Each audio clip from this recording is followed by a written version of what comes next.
प्रधानमंत्री नरेंद्र मोदी के नेतृत्व में देश ने नक्सलवाद जैसे गहरे जख्म पर निर्णायक प्रहार किया है। यह सिर्फ एक जीत नहीं बल्कि यह लोकतंत्र और संविधान की ताकत का ऐलान है।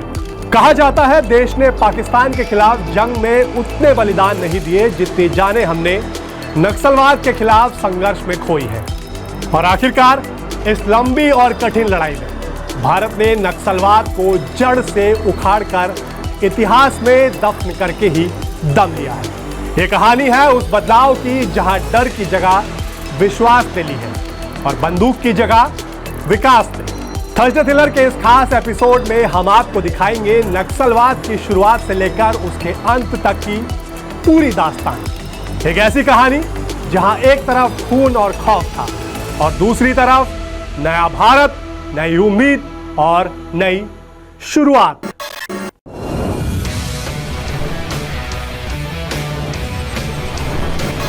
तो हमारी लड़ाई देश के हर दुश्मन से है, फिर वो चाहे सीमा पार हो या देश के भीतर हो।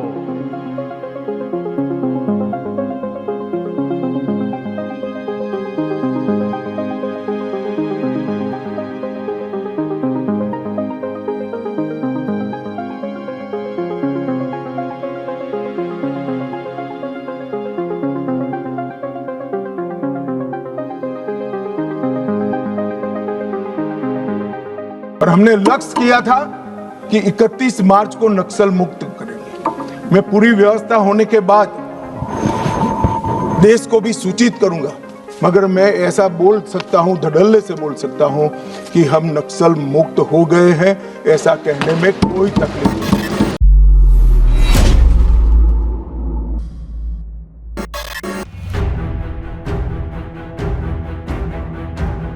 ये है सबसे बड़ा सबूत कि संविधान की शक्ति ने इस देश की मिट्टी से माओवादी नक्सली हिंसा को जड़ से उखाड़कर फेंक दिया है। ये है सबसे बड़ी मिसाल कि पशुपति से लेकर तिरुपति तक बिखरे रेड कॉरिडोर की लाल स्याही के बदनाम दाग अब धुल चुके हैं। नक्सलवाद का जो अभिशाप 1970 में देश पर जबरन थोप दिया गया था, प्रधानमंत्री नरेंद्र मोदी ने जबरदस्त इच्छा शक्ति के साथ 2026 में देश को उससे मुक्ति दिला दी है। जो क्षेत्र कभी रेड कॉरिडोर के रूप में जाने जाते थे वो आज कांच के ग्रीन कॉरिडोर बन रहे हैं। हमारे लिए गर्व की बात है, भारत के नक्शे में जिन क्षेत्रों को लहूलुहान कर दिया गया था, लाल रंग से रंग दिया गया था, हमने वहां संविधान, कानून और विकास का तिरंगा फहरा दिया। रेड कॉरिडोर को ग्रीन कॉरिडोर में बदलना आसान नहीं था। पहले की सरकारों के ढुलमुल टालू रवैये और लचर इच्छा शक्ति से विदेशी विचारधारा पर आधारित माओवादी नक्सली हिंसा को देश में फलने फूलने के लिए भरपूर जमीन मिली। नक्सलियों ने हमारे देश में लगभग 1200 किलोमीटर तक के इलाके पर अपना कब्जा बना रखा था, जिनमें छत्तीसगढ़, तेलंगाना, आंध्र प्रदेश, उड़ीसा, महाराष्ट्र, मध्य प्रदेश, झारखंड, बिहार, पश्चिम बंगाल, केरल और कर्नाटक के कुछ हिस्सों और उत्तर प्रदेश के 3 जिलों सहित 12 राज्य शामिल थे। इस तरह घने जंगलों से भरी जनजातीय बस्तियों वाली देश की 17% जमीन नक्सली हिंसा के खून से लाल हो उठी और ये पूरा इलाका हो गया बदनाम रेड कॉरिडोर के नाम से।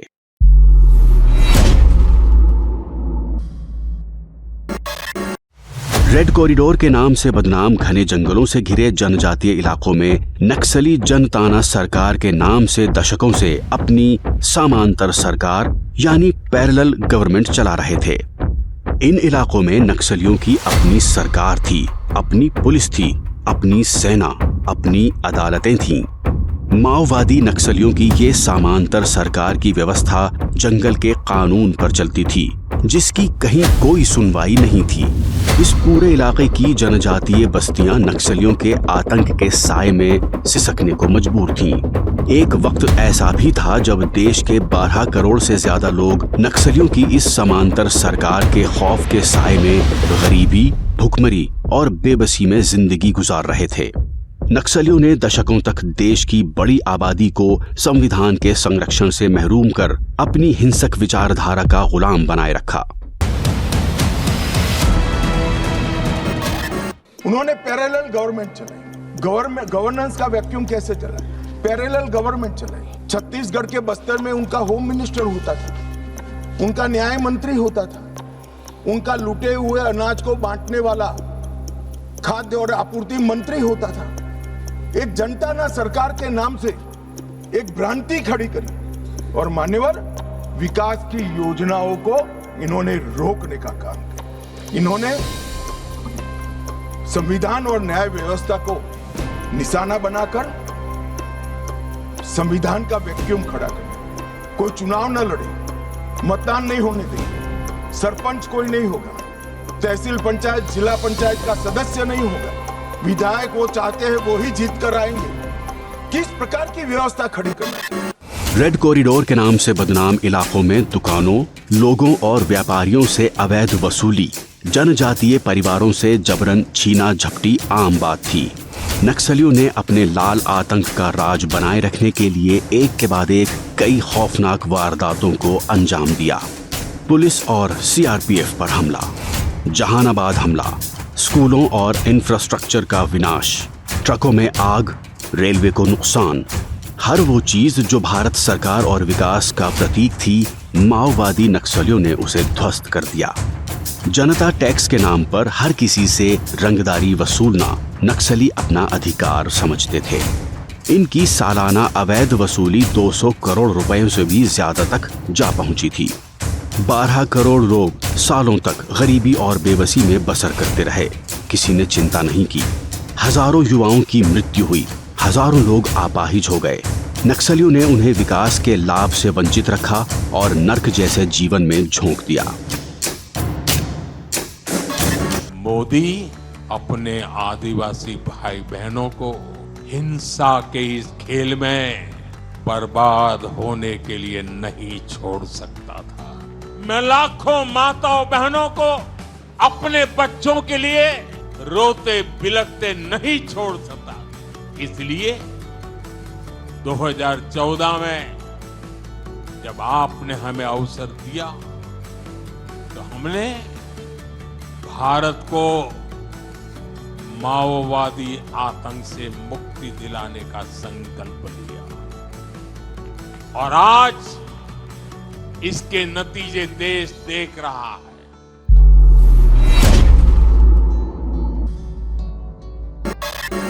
नक्सली कौन हैं, कहां से आए और हमारे देश में पनपे कैसे? इन सवालों के जवाब हैरान कर देने वाले हैं। नक्सलवाद की शुरुआत 1970 के दशक में पश्चिम बंगाल के नक्सलबाड़ी इलाके में किसानों के विद्रोह के साथ हुई। नक्सलबाड़ी से शुरुआत होने के कारण ही ये हिंसक नक्सलवाद के नाम से बदनाम हो गया। सबसे खास बात ये कि इस नक्सलबाड़ी विद्रोह की प्रेरणा चीन के नेता माओ त्से तुंग की विचारधारा से आई थी। उस समय नक्सलियों का मानना था कि भारत में भी माओवादी तौर तरीके से हथियारबंद किसान क्रांति के जरिए सत्ता पर आसानी से कब्जा किया जा सकता है। नक्सलवाद का मूल कारण विकास की कमी नहीं है, बल्कि रूस और चीन से उधार में ली गई यही हिंसक विचारधारा है। ये कहना कि गरीबी से माओवादी नक्सलवाद फैला सरासर गलत है, बल्कि सच्चाई ये है कि नक्सलवादी आतंक के कारण ही गरीबी बनी रही। नक्सलवाद का एकमात्र एजेंडा है देश में वैक्यूम खड़ा करना, देश के असंतोष को हथियारों के माध्यम से दिशा देना। स्टेट का वैक्यूम, गवर्नेंस का वैक्यूम, संविधान का वैक्यूम, सिक्योरिटी का वैक्यूम और इसे हासिल करने के लिए बेहिचक भयानक खून खराबा कराना। नक्सलियों का लक्ष्य एक ही है, वोट की जगह बुलेट से शासन पर कब्जा करना।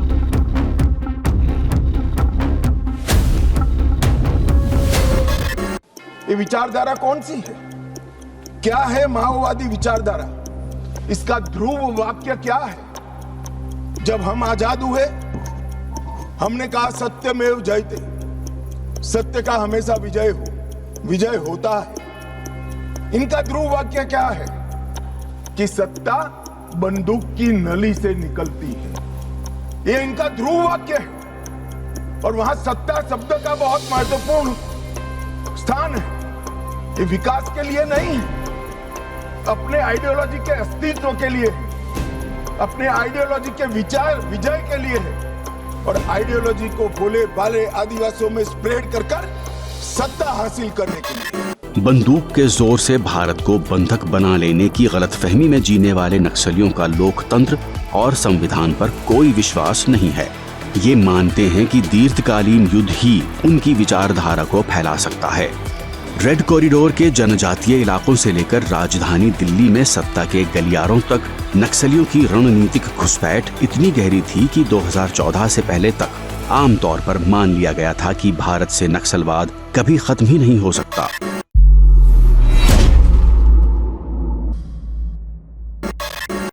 हमने आदिवासी समाज को हिंसा के माहौल से बाहर निकालकर विकास के नए पथ पर ले जाने का काम किया।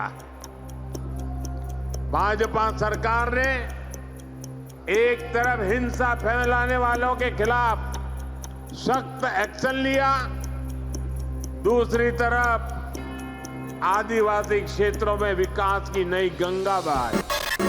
प्रधानमंत्री मोदी जी के नेतृत्व में 2014 के बाद नक्सलवाद प्रभावित क्षेत्र में 17,589 किलोमीटर सड़कें बनाने की मंजूरी दी गई है, जिसमें 12,000 किलोमीटर सड़कें बन चुकी हैं। 6,000 करोड़ रुपए की लागत से 5,000 मोबाइल टावर लगाए गए। इनके अलावा 8,000 अन्य 4G टावर लगाने का भी फैसला लिया गया है। बीते 12 साल में 1,804 बैंक शाखाएं और 1,321 ATM खोले गए हैं। 37,850 बैंकिंग कॉरेस्पॉन्डेंस बनाए गए और 6,025 डाकघर खोले गए हैं। बीते 12 साल में सरकार ने 800 करोड़ रुपए खर्च कर जनजातीय बच्चों और युवाओं के लिए 259 Eklavya Adarsh Vidyalaya, 46 ITI, 49 skill development centre और 16 कौशल विकास केंद्र बनाए हैं। सिविक प्रोग्राम में 212 करोड़ रुपए के कार्य किए गए, जो स्वास्थ्य शिविर और दवाओं से जुड़े हुए हैं, और जनजाति युवा एक्सचेंज के कार्यक्रम भी सरकार ने क्रियान्वित किए।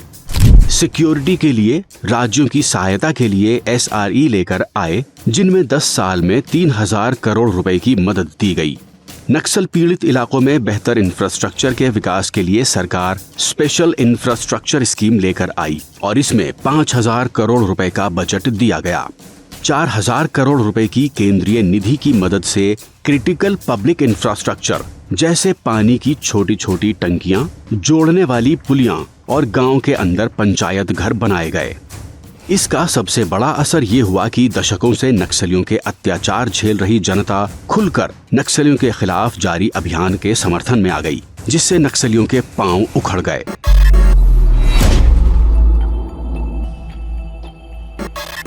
खास बात ये कि बिहार 2024 के पहले नक्सल मुक्त हो चुका था। महाराष्ट्र एक तहसील छोड़कर 2024 के पहले नक्सल मुक्त हो चुका था। ओडिशा 2024 के पहले नक्सल मुक्त हो चुका था। झारखंड एक जिला छोड़कर 2024 के पहले नक्सल मुक्त हो चुका था। केवल छत्तीसगढ़ ही बचा हुआ था जो नक्सलियों की अंतिम पनाहगाह बना हुआ था। जनवरी 2024 में छत्तीसगढ़ में नई सरकार बनी और नवगठित सरकार ने केंद्रीय गृह मंत्री अमित शाह को नक्सलियों के खिलाफ अभियान में पूरा समर्थन देने का भरोसा दिया। साझा रणनीति बनी और नक्सलियों के खिलाफ अभियान अब एक नई ऊर्जा के साथ आगे बढ़ने लगा। 24 अगस्त 2024 को सरकार ने नए जोश के साथ देश के सामने एक लक्ष्य रखा और ऐलान कर दिया कि 31 मार्च 2026 को नक्सलवाद पूरे देश से समाप्त कर दिया जाएगा। यहीं से हुई शुरुआत एक अनोखी योजना की, जिसका नाम है गुलाब और गोली, जिसका संदेश बिल्कुल साफ था। जो नक्सली आत्मसमर्पण करने के लिए आगे आएंगे उनका स्वागत गुलाब से किया जाएगा, लेकिन जो नक्सली आत्मसमर्पण नहीं करेंगे उनकी गोली का जवाब गोली से दिया जाएगा। मैं 50 बार कह चुका हूं, सार्वजनिक मंचों पर बस्तर में जाकर, बस्तर के हर तहसील में जाकर कह चुका हूं, हथियार डाल दीजिए, सरकार आपके पूरे पुनर्वसन की व्यवस्था करेगी, मगर हथियार नहीं डालेंगे। मान्यवर, हमारी सरकार का पॉलिसी है, चर्चा उसी से होती है जो हथियार डालता है, जो गोली चलाता है उसको जवाब गोली से ही दिया जाता है।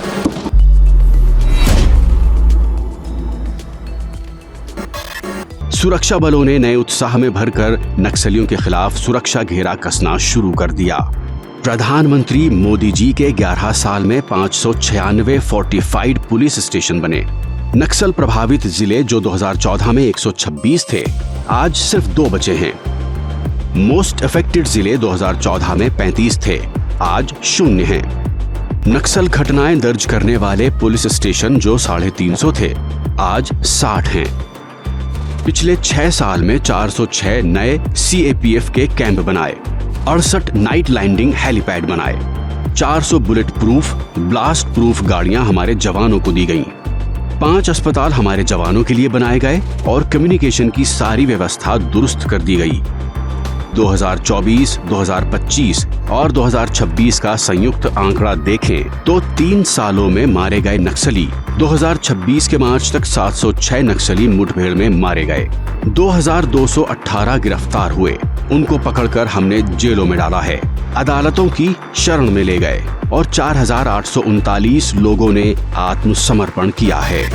बीते 1 साल में ही 2100 से ज्यादा नक्सलियों ने आत्मसमर्पण किया है। 900 से ज्यादा नक्सलवादियों की गिरफ्तारियां हुई है और जो हथियार छोड़ने के लिए तैयार नहीं थे, ऐसे 300 से अधिक कट्टर नक्सलियों को सुरक्षा बलों ने मार गिराया है। इसका ये परिणाम हुआ है कि जो इलाके कभी डर के साए में जीने को मजबूर थे, वहां आज विकास की नई ऊर्जा का संचार हो रहा है।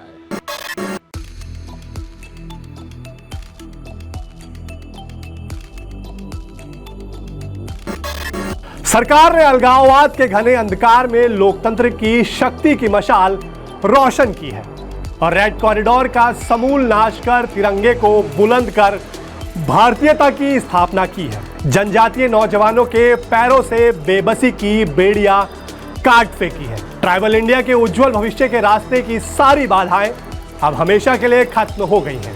नक्सलवाद जो दशकों तक देश के लिए एक बड़ी चुनौती बना रहा, अब अपने आखिरी दौर में पहुंचता नजर आ रहा है। पशुपति से तिरुपति तक अब एक ही आवाज गूंज रही है, वंदे मातरम। भारत माता की जय।